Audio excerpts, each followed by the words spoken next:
கடாயை அடுப்பில் வச்சு எண்ணெய் ஊற்றி காஞ்சிச்சு. இதில் பட்டை, லவங்கம், ஜாதிக்காய், இதில் ரோஜா மொக்கு, ஏலக்காய் எல்லாம் எண்ணெயில் போட்டு, இதில் பச்சை மிளகா, வெங்காயம் பொடியாக அரிஞ்சு வச்சுருக்கிறேன். பச்சை மிளகாய்,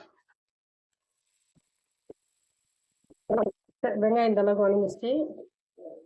வெங்காயம் வணங்கினதும் இதில் மட்டன் மசாலு, கறி மசாலு, மிளகாத்தூள், வெறுமிளகாய் எண்ணெயில் வணக்கிட்டு தக்காளி கொஞ்சம் பொடியாக அரிஞ்சு வச்சுருக்கிறேன். பொடியாக நினச்சி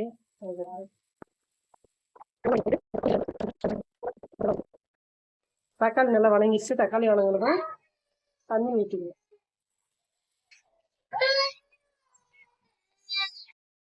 இப்போ தேவைக்கேற்ப உப்பு போட்டுக்கணும். கலர் இதே கலர் போதும். தேவைக்கு தகுந்த மாதிரி உப்பு போட்டு தண்ணி நல்லா கொதிக்க வைக்கணும். கொதிச்சிருச்சு. தண்ணி கொதித்ததும் அரிசி கொட்டிக்கணும்.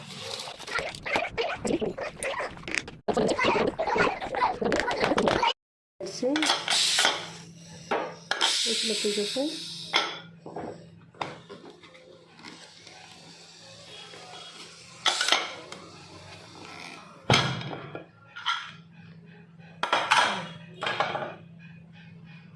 சாப்பாடு குஸ்கா, தக்காளி குஸ்கா.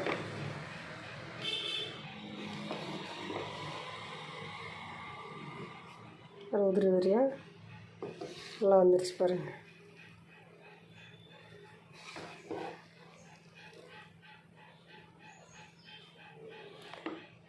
இப்போ இஞ்சி பூண்டு பேஸ்ட்டு போடல, நீங்கள் தேவைன்னா போட்டுக்கோங்க.